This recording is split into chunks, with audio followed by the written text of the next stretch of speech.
Ang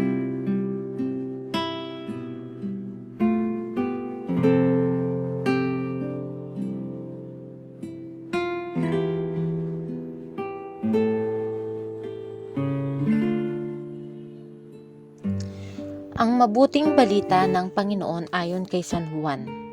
Madilim-dilim pa ng araw ng linggo, naparoon na si Maria Magdalena sa libingan. Naratnang niyang naalis na ang batong panakip sa pinto ng libingan. Dahil dito, patakbo siyang pumunta kay Simon Pedro at sa alagad na mahal ni Jesus. At sinabi sa kanila, "Kinuha sa libingan ang Panginoon at hindi namin alam kung saan dinala."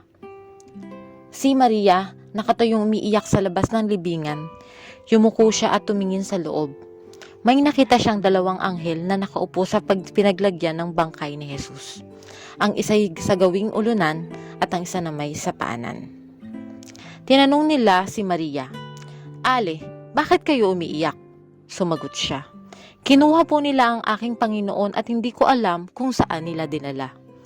Lumingon siya pagkasabi nito. At nakita niya si Jesus na nakatayo roon. Ngunit hindi niya nakilalang si Jesus iyon. Tinanong siya ni Jesus, "Bakit ka umiiyak? Sino ang hinahanap mo?" Akala ni Maria ay siya ang tagapag-alaga ng halamanan. Kaya't sinabi niya, "Ginoo, kung kayo po ang kumuha sa kanya, ituro niyo sa akin kung saan niyo dinala at kukunin ko." "Maria," ani ni Jesus. Humarap siya at kanyang sinabi, "Rabboni," ibig sabihin guro. "Huwag mo akong hawakan sapagkat hindi po ako nakapupunta sa Ama." Wika ni Jesus. "Sa halip, pumunta ka sa aking mga kapatid at sabihin mong aakyat ako sa aking Ama at inyong Ama, sa aking Diyos at inyong Diyos."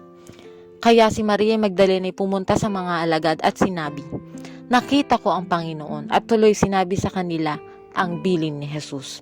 Ang mabuting balita ng Panginoon.